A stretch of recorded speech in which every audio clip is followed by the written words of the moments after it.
Russia has unfortunately continued shelling parts of Ukraine where they had promised to scale down their attacks, which confirms, unfortunately, the suspicions of US officials in regard to what Russia's true intentions were.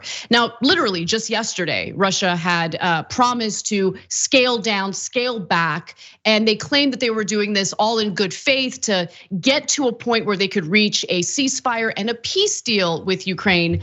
But it seems that they are far away from doing so because they have reneged on their own promises.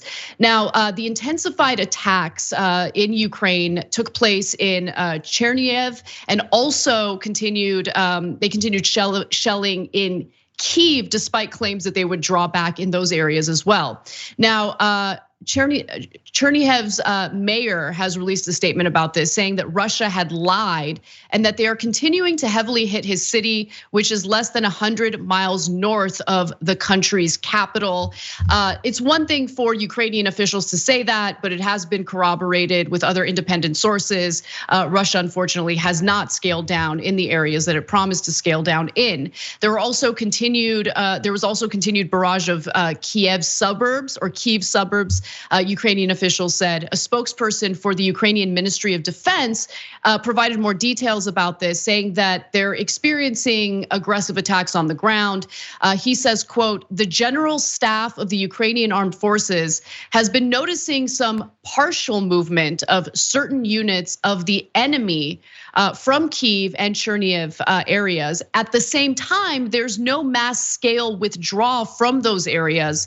The enemy has been withdrawing units which suffered the highest losses in order to replenish them." And really that was what the fear was, right? That the real intention when it comes to Russian troops appearing to withdraw isn't that they're really withdrawing, but it's an effort to kind of regroup, replenish whatever resources they need in order to continue the attacks. And that's not a good sign, because clearly the number one priority should be, and for us is, a ceasefire and a peace deal. Now, as far as we see, the Ministry of Defense spokesperson says, as far as we see, the enemy has not abandoned its attempts to take or at least siege the capital city and Chernihiv. So I should note that about 74% of Kharkiv's 1.4 million population is actually Russian speaking. And I mention that because the narrative that you hear from Putin and other Russian propagandists is that this so-called military operation, of course it's an invasion, of course it's a war, was meant to liberate so-called ethnic Russians in Ukraine. If that was really the case, I mean, they have a funny way of showing it, considering the fact that the attacks on Kharkiv have continued, they have intensified.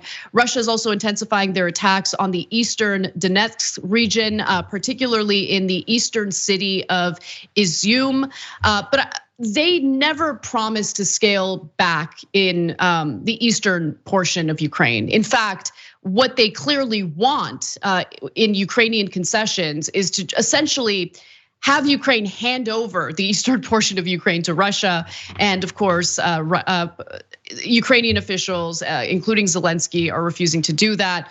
And again, everything that we're seeing take place as we speak, everything that's happened over the last 24 hours really does go against what Russia had promised to do. Just to remind you all, in case you might have forgotten or missed that story, Russia's deputy defense minister, Alexander Fomin, had claimed on Tuesday of this week, meaning yesterday, that Moscow wanted to increase mutual trust, create the right conditions for future negotiations, and reach the final aim of signing a peace deal with Ukraine.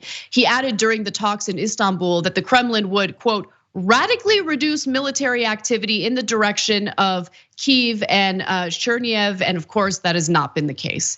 I also want to talk a little bit about what new satellite imagery is showing us in Mariupol, which has really has taken the brunt of this Russian invasion. If you look at the satellite imagery, you'll see that Mariupol is just completely destroyed. Heavy shelling, bombing, nonstop attacks. Russian troops also bombed a Red Cross warehouse in Mariupol.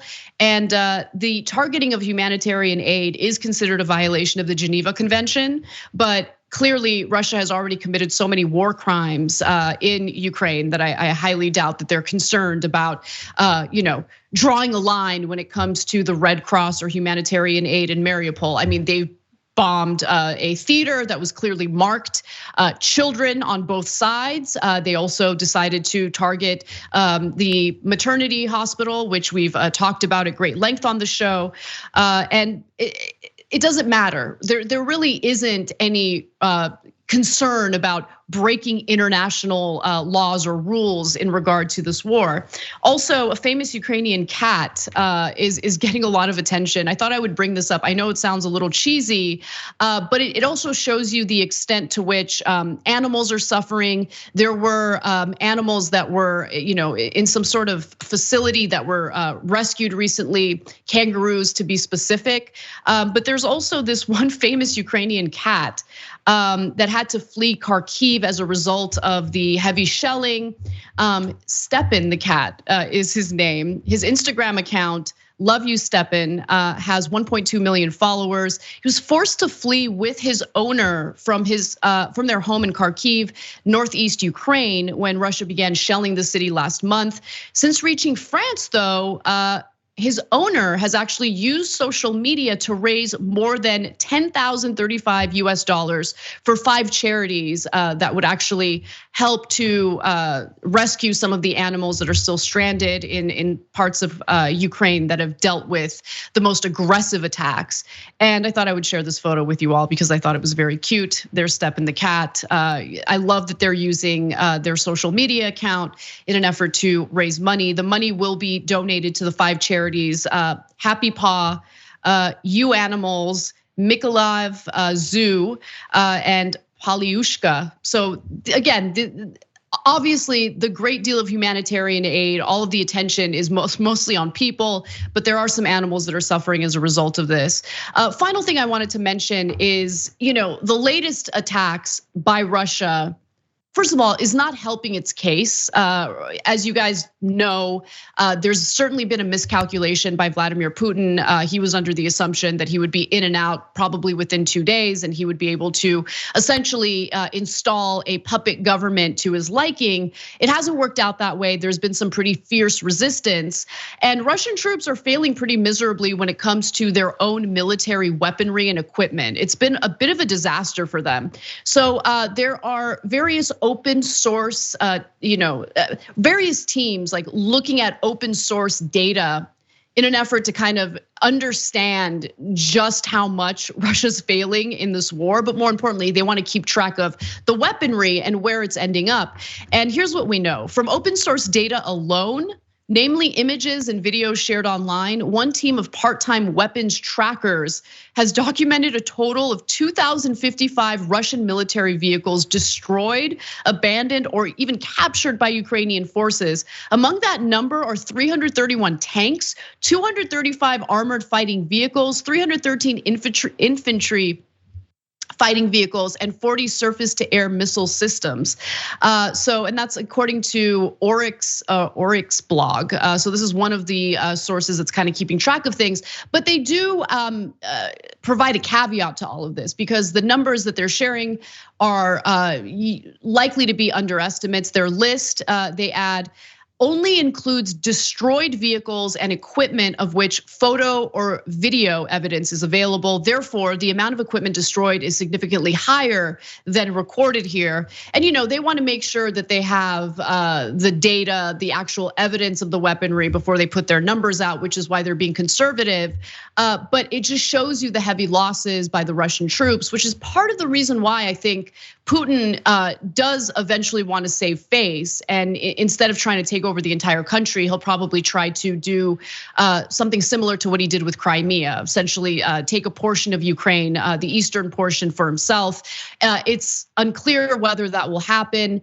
And look, Ukraine clearly is negotiating on good faith because Zelensky has said repeatedly that he is willing to avoid joining NATO, which Vladimir Putin claims is his top priority. So if that's his top priority, why is this war still going, right? And again, the most important thing to get to is that peace agreement. This war has been horrific for the people of Ukraine. 4 million Ukrainians have fled the country, seeking refuge in neighboring countries. And you think about that number in the context of what the United States has offered to do, which is to take in 100,000 refugees. While that's still a drop in the bucket, it's also significantly higher than what the US has been willing to do when it comes to refugees in Syria or refugees coming from Afghanistan, a country that we have completely destabilized and destroyed.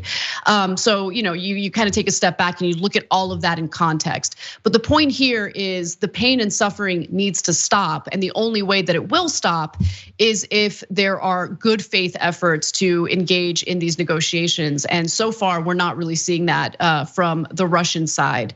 But the sanctions have been crippling. Ukraine continues to fiercely defend itself and resist Russian aggression, of course, with the funding and the military weaponry that's been given to the country by the United States and its allies. But again, I'd love to see this end sooner rather than later. Thanks for watching The Young Turks, really appreciate it. Another way to show support is through YouTube memberships. You'll get to interact with us more. There's live chat emojis, badges. You've got emojis of me, Anna, John, JR. So those are super fun. But you also get playback of our exclusive member-only shows and specials right after they air. So all of that, all you gotta do is click that join button right underneath the video. Thank you.